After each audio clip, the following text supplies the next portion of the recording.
यही कंफ्यूजन है और जो एग्जाम में होता है, यही कंफ्यूजन है जो एग्जाम में होता है। देखो ये क्या दिया है आपको, क्या दिया है, ये दूसरा क्वेश्चन, पहला क्वेश्चन को देख रहे हैं ना, पहला क्वेश्चन में भी गलती किया था हमने। देखो पहला क्वेश्चन में क्या दिया था, what is the minimum quantity of air required to ventilate underground district producing 150 ton of coal per shift. एक शिफ्ट में 150 टन कर रहा है भाई, हमको तो एक दिन का चाहिए, प्रोडक्शन में पूरा दिन रहेगा, बिल्कुल रहेगा। आप एक बार रेगुलेशन, इसीलिए मैं बोल रहा हूँ ना, सब रेगुलेशन 2 उसमें क्या बोलता है आपको, minimum quantity of air required person के हिसाब से कितना चाहिए, जो लार्जेस्ट शिप में जितने पर्सन है उसके हिसाब से उसके हिसाब से 6 मीटर क्यूब, और पर डे प्रोडक्शन पे चाहिए होता है, पर डे प्रोडक्शन पे चाहिए होती है, पर शिफ्ट इसको देखे नहीं हमने, ये क्या बोल रहा है, एक शिफ्ट का बोल रहा है, प्रोडक्शन एक शिफ्ट का है, तो प्रोडक्शन पर शिफ्ट कितना होगा, एक शिफ्ट का है तो प्रोडक्शन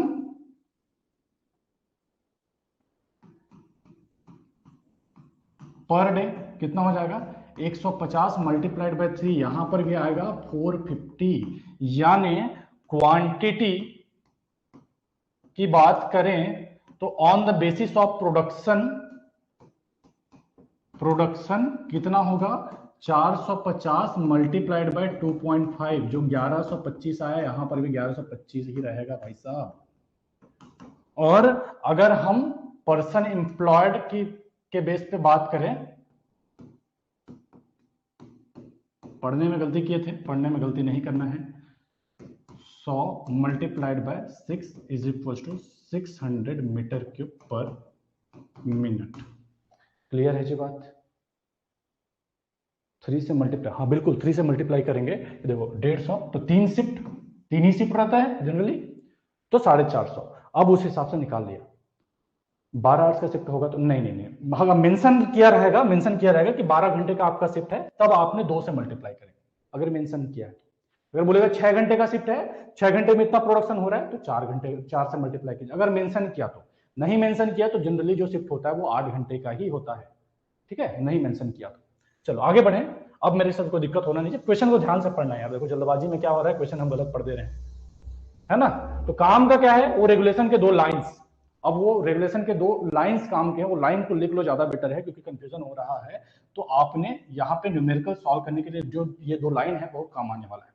और जब आपका एग्जाम जो है वो अंडरग्राउंड बेस्ड होने के चांसेस ज्यादा है, क्वेश्चंस अंडरग्राउंड बेस्ड होने के चांस ज्यादा है, तो ये न्यूमेरिकल बनता है जो आ सकता है, ठीक है। तो क्या है, minimum 6 metre cube per minute per person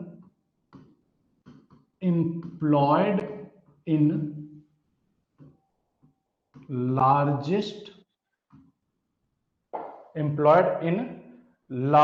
shift, employed in largest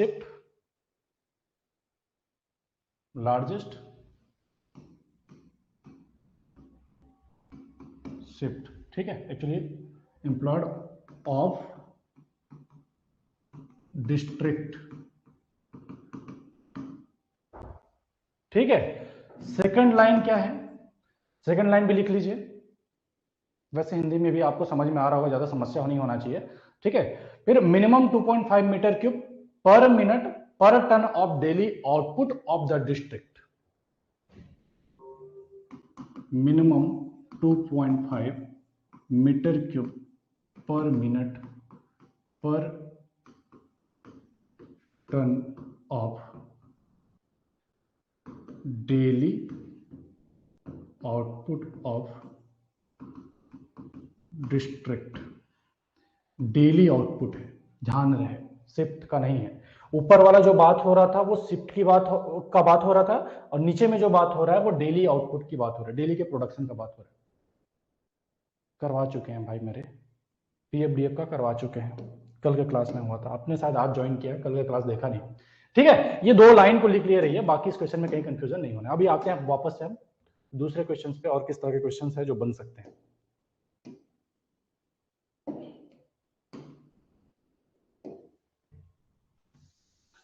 ठीक है साहब लोग। किसका कॉल आ रहा है यार, चलो अगला क्वेश्चन देखते हैं। न्यूमेरिकल से कितने क्वेश्चन आएगा भाई, ये मुझे नहीं पता कुलदीप, आपके एग्जाम में न्यूमेरिकल्स आते ही नहीं थे, वो तो दे दिया इसने, क्या बोलते हैं आपके एनसीएल ने, इसलिए करके हम बैकअप में करवा रहे हैं। न्यूमेरिकल 2 क्लास लगेगा, 2 क्लास करने के बाद आप डायरेक्ट एग्जाम में बैठेंगे तब भी कुछ ज्यादा दिक्कत होगा नहीं, ठीक है। तो ये 2 क्लास हम बैकअप में करवा रहे हैं कि अगर आ गया तो संभावना है कि इस टाइप के क्वेश्चन आ सकते हैं, अदरवाइज न्यूमेरिकल तो आपके एग्जाम में आते नहीं, तो मैं कैसे बता दूं कितना आने की संभावना है, उसने कुछ पैटर्न तो बताया नहीं ना, बैकअप के लिए है कि आ गया तो छूट ना जाए, थ्योरी तो आप बना लेंगे, न्यूमेरिकल्स का गड़बड़ है इसलिए, ठीक है। देखो ध्यान दो, an anemometer gave reading of 250 metre in 5 minute, gallery was 2.4 metre wide, 2.5 metre high, calculate quantity of air flowing. इसके बारे में थोड़ा सा पहले समझ लेते हैं। जब माइंस के अंदर में आप एयर क्वांटिटी मेजरमेंट के लिए जाते हैं तो एक्चुअली आपका जो इंस्ट्रूमेंट है एयर क्वांटिटी का मेजरमेंट नहीं करता, वो वेलोसिटी का मेजरमेंट करता है, वेलोसिटी का मेजरमेंट करता है। कौन सा इंस्ट्रूमेंट? जो एनेमोमीटर की बात हो रही है। एनेमोमीटर भी 2 टाइप का होता है, एनेमोमीटर भी आपका 2 टाइप का होता है, ये भी पूछा जा सकता है कि एनेमोमीटर किस काम के लिए यूज होता है। तो एनेमोमीटर जो होता है वो एयर वेलोसिटी के लिए यूज होता है। क्वेश्चन नहीं दिख रहा, क्यों नहीं दिख रहा भाई? अब तो मैंने ब्राइटनेस भी कम कर दिया। किसी एक को प्रॉब्लम है क्वेश्चन में, किसी संदीप को प्रॉब्लम है? इससे कम तो ब्राइटनेस होता भी नहीं है यार।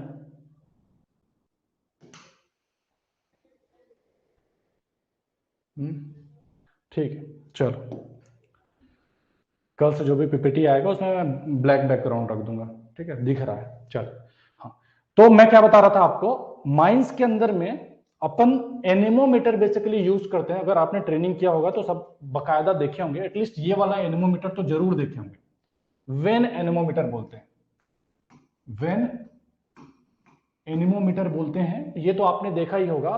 तो इससे हम बेसिकली क्या करते हैं, एयर वेलोसिटी मेजरमेंट करते हैं। तो आपके एग्जाम में पूछा जा सकता है कि एयर वेलोसिटी के मेजरमेंट के लिए कौन सा इंस्ट्रूमेंट यूज होता है, तो आपने पता होना चाहिए वेन एनोमीटर। या फिर आपसे यह भी पूछा जा सकता है कि वेन एनोमीटर किस पर्पस के लिए यूज होता है, तो आपके ऑप्शन में वेलोसिटी भी दे सकता है,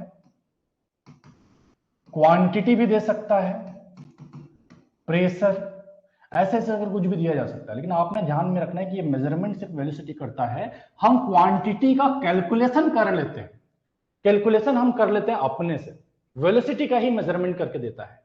लेकिन जो मैं आपको बताया ना 2.5 मीटर क्यूब, 6 मीटर क्यूब, ये क्वांटिटी है, ये क्वांटिटी है। इस जो भी क्वांटिटी की हम बात कर रहे हैं इसके लिए वेलोसिटी का मेजरमेंट ये इंस्ट्रूमेंट करके देता है, बाकी क्वांटिटी का कैलकुलेशन हम करते हैं। मेजरमेंट हम सिर्फ वेलोसिटी का करते हैं, क्वांटिटी का कैलकुलेशन करते हैं। हाँ, साथ में स्टॉप भी रखते हैं जो भी टाइम के लिए, मतलब बेसिकली हम मेजरमेंट कैसे करेंगे, 1 मिनट में कितना राउंड, कितना वो राउंड घूम रहा है उसको बेसिकली आप करते हैं, तो स्टॉप वॉच रखना जरूरी है। ओके, वो आएगा भी आपको न्यूमेरिकल्स में समझ में आएगा, जस्ट मैं बेस बना रहा हूं कि एनेमोमीटर से आप वेलोसिटी का मेजरमेंट कर रहे हैं, और फिर मेजरमेंट तो आप वेलोसिटी का कर रहे हैं लेकिन कैलकुलेशन जो कर रहे हैं क्वांटिटी का कर रहे हैं। कैसे कैलकुलेशन करते हैं अब ये आपको इस न्यूमेरिकल से समझ में आएगा, ध्यान से देखिए। An anemometer gave reading of 250 metre in 5 minute, कितना रीडिंग देता है? 250 मीटर देता है। क्वेश्चन एक बार देख लेता हूं, साला क्वेश्चन गलत हो जाता है, मजा नहीं आता है। हाँ ठीक है, क्वेश्चन तो ठीक है। देखो क्या दे रहा है, an anemometer gave reading of 250 metre in 5 minute, 5 minute में 250 मीटर ये रीडिंग देता है। Gallery was 2.5 metre wide and 2.4 metre high, calculate the quantity of air flowing, कितना क्वांटिटी में एयर फ्लो कर रहा है ये आपको पूछा गया है। वेलोसिटी, अब यार वेलोसिटी मींस कैसे बताऊं, वेलोसिटी मतलब यार basically distance divided by time, कितना ट्रेवल कर रहा है हवा 1 मिनट में, उसको आप वेलोसिटी बोलेंगे। डिस्टेंस ये पता, इतना अब कैसे बताऊं भाई, टाइम ये आपका वेलोसिटी होता है, ये आपका वेलोसिटी होता है। डिस्टेंस, हवा कितना डिस्टेंस ट्रेवल कर रहा है पर मिनट या टाइम के हिसाब से, जैसे लेट सपोज हवा जो हमने छोड़ा वो 100 मीटर ट्रेवल कर रहा है 2 मिनट में, तो बेसिकली वेलोसिटी क्या हुआ, 50 मीटर पर मिनट, ये वेलोसिटी होता है। डिस्टेंस डिवाइडेड बाय टाइम, यही इसी को वेलोसिटी बोलते हैं, और वही चीज है एनोमीटर बता रहा है, यही चीज वेग बता रहा है कोई, ठीक है। डिस्टेंस डिवाइडेड बाय टाइम, ये तो पता है ना यार सबको, ठीक है। हवा के लिए जब हवा की बात होगी, वेलोसिटी मीन स्पीड। स्पीड क्या होता है आपका, वो वेक्टर क्वांटिटी नहीं है, वेलोसिटी आपका वेक्टर क्वांटिटी है, ठीक है। हवा का बहाव मतलब वेलोसिटी, हाँ सब बोल सकते हैं, ठीक है, लेकिन एग्जैक्ट ये है डिस्टेंस डिवाइडेड बाय टाइम। ध्यान दो, अब इधर फोकस करो, वेलोसिटी मतलब समझते हुए यार, ठीक है। एग्जैक्ट डेफिनेशन देखना है क्या होता है, तो एक्चुअली यही देगा आपको डेफिनेशन में भी। ओके चलो ठीक है, ध्यान दो। एनोमीटर ने क्या रीडिंग दिया, 250 मीटर दिया 5 मिनट में, 250 मीटर दिया 5 मिनट में, ये आपका इसने बेसिकली रीडिंग दिया। तो आप वेलोसिटी निकाल सकते हैं क्या, वेलोसिटी जो आपको मैं बताया वही सेम चीज है, डिस्टेंस 250 मीटर दिया कितने मिनट में, 5 मिनट में, तो वेलोसिटी कितना हुआ, 5 × 25 50 मीटर पर मिनट। वेलोसिटी का यूनिट भी आपने समझ में आ रहा, पूछेगा नहीं आपसे, इतना वो मान के चलता है कि इतना तो पैदल सा चीज कोई भी जान रहा है, वेलोसिटी का यूनिट मीटर पर मिनट, ठीक है। तो वेलोसिटी क्या आ गया आपका, 50 मीटर पर मिनट आ गया। लेकिन हमको निकालना क्या है, एयर क्वांटिटी निकालना है। आपको जरूरत खदान में जो जहां कहीं भी बात होती है एयर क्वांटिटी की बात होती है, एयर क्वांटिटी की बात होती है, जहां कहीं भी जो कुछ भी दिख रहा है सब एयर क्वांटिटी का ही बात होता है। जैसे 284 मीटर पे पहुंचाना चाहिए ब्लास्टिंग के लिए, वो मीटर क्यूब जो बोल रहा है वो क्वांटिटी है, लेकिन मेजरमेंट आप किसका कर रहे हैं, वेलोसिटी का। तो मेजरमेंट हम कर पाते हैं वेलोसिटी का, क्वांटिटी का हम कैलकुलेशन करते हैं। कैसे करेंगे, Q इज इक्वल टू होता है वेलोसिटी इंटू एरिया। जो क्वांटिटी होता है वो क्वांटिटी इक्वल टू होता है velocity multiplied by cross sectional area of gallery. A क्या है, V क्या हो गया, वेलोसिटी, V क्या हो गया, velocity of air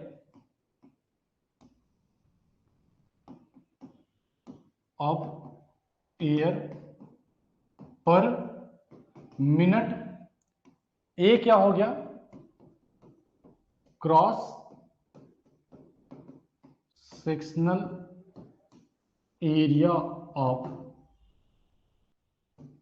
gallery, cross sectional area of gallery. Velocity तो हमने निकाल लिया पर मिनट कितना है, ठीक है। क्रॉस सेक्शनल एरिया कैसे निकालेंगे, क्रॉस सेक्शनल एरिया, ये लेट सपोज आपका गैलरी है, ये आपका गैलरी है जिसका हाइट और विड्थ आपको दिया हुआ है, वाइड कितना है 4.2 मीटर, हाइट कितना है 2.5 मीटर।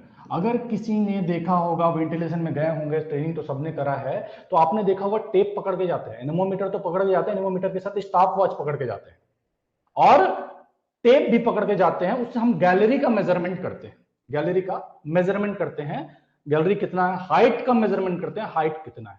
तो क्रॉस सेक्शनल एरिया जब आप निकालेंगे, बेसिकली आयात है, तो आयात का आप क्रॉस सेक्शनल एरिया कैसे निकालते हैं, आयात का क्रॉस सेक्शन निकालने के लिए simple height multiplied by width कर देते हैं। हाइट कितना है 2.5 मल्टीप्लाइड बाय विड्थ कितना है 4.2, एरिया कितना निकल आएगा, मेरे पास निकल रखा है, आपके पास भी निकल जाना चाहिए 10.5 मीटर स्क्वायर, ये हमारा एरिया निकल आया। जब आपके पास एरिया आ चुका है, वेलोसिटी आ चुका है, तो क्वांटिटी भी आप निकाल सकते हैं 50 मल्टीप्लाइड बाय 10.5। आंसर क्या आता है बताइए, बहुत सारे लोगों का आ चुका है, बहुत सारे लोग का आ चुका है, बहुत अच्छी बात है, मतलब सब जान रहे हैं। अरे सर फालतू में पढ़ा रहे हैं सर, ये सब तो हमको आता है सर, बच्चा समझ के रखें क्या, इतना नहीं जानेंगे, चलो कोई बात नहीं यार, ठीक है। कई सारे लोग होंगे जिनको न्यूमेरिकल्स में थोड़ा प्रॉब्लम होगा, तो उनको समझा देते हैं, जिनको आता है बहुत अच्छी बात है, रिवीजन हो जा रहा है, जिनको नहीं आता मेरे ख्याल से अब इसमें से आने वाला क्वेश्चन जितने लोग क्लास देख रहे हैं, जितने लोग रिकॉर्डिंग भी देख रहे हैं, उनसे नहीं छूटना चाहिए। क्वांटिटी क्या है, वेलोसिटी क्या है, उसमें कोई कंफ्यूजन नहीं होना चाहिए। वेलोसिटी का मेजरमेंट कैसे कर रहे हैं, क्वांटिटी का कैलकुलेशन कैसे कर रहे हैं, सबने आप समझ में आ जाना चाहिए, ठीक है जी बात।